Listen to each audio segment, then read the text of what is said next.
این همه دختر؟ یکیش داداش، فقط یکیشو بپسند. بده من نشونت بدم. آره اینو ببین، این تک دختره و نه تک دختر نه. یکی دونه خیلی ناز دارن، منم کار دارم. اصلا این چیزا رو خیلی خوب. این یکی معلمه، بعد ازدواجم کار نمیکنه. بعد بگیر دستت. این یکی این درسشو داره تموم میکنه. تو عکس خوب نیافتاده، خیلی قشنگتره مگه نگوز؟ بده منو ببینم. بده دیگه بابا. آرومتر. اون کوچیک نیست؟ سن منو ببین آخه. به من میخوره داداش، میدی برای من؟ بی تربیت. مگه چند سالته؟ ها؟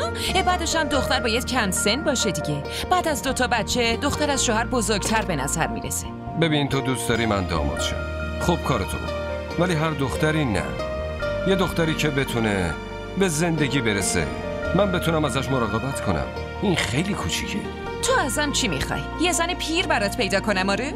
خودت گفتی دیگه.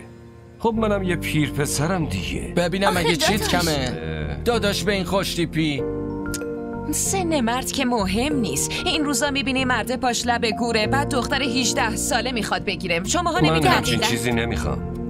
من فقط یه دختر میخوام که درکم کنه، همینو بس.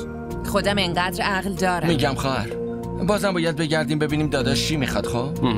خب منم همینو میخوام که زن داداشم فهیم، عاقل و با شعور باشه. یکی که بتونه داداشمو خوشبختش بکنه. آمین. کمال کجاست؟ باشگاه. بهش زنگ بزن بگو بیاد. هر وقت کارش داریم خونه نیست. باشگاه خواهر. چی کار میکنه؟ بعداً زنگ کار. بزن. با ترلان این غذا رو پخته. عجب دست پختی داره. از همون لقمه اول فهمیدم. باید درست کنه دیگه. چقدر ساکتی؟ چی شده؟ حالت خوبه بابا؟ آره، راستش مامان راضیه داره وام میگیره. گفتم منم بهتره بگیرم. 100,000 تا میدن، 3,000 تا قسطشه. میتونم برای ترلان لباس و جهاز و این چیزا بخرم. این زمونه هم باید دختر بدی، هم باید کلی جهیزیه براش بگیری. اون وقت تا چند وقت باید قسط بدیم ها؟ همون تا 3 سال دیگه. 3 سال؟ یعنی باید ماهی 3,000 تا بذاریم کنار. 3 سال مادر ترلان، این خیلی طولانیه. اگه من بمیرم از کجا میاری بدی؟ من که صلاح نمیبینم.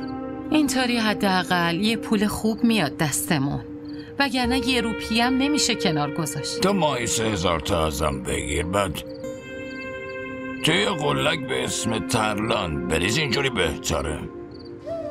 حالا کوت عروس بشه. تا اون موقع کلی پس انداز کردیم. خب به سن ازدواجم رسیده دیگه.